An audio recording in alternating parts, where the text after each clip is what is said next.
Doc, what is an ectopic pregnancy and can it affect fertility?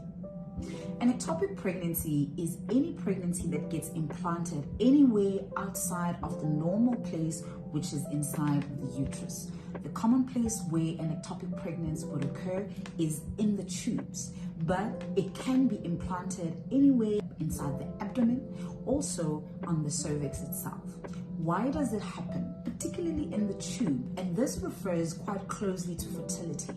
When the tubes are destroyed by something like an infection, particularly the sexually transmitted infections, something like endometriosis, this may lead the tubes to narrow, and therefore when the egg and the sperm meet, they fertilize in the tube, but they are unable to travel down back into the uterus where they should be implanted.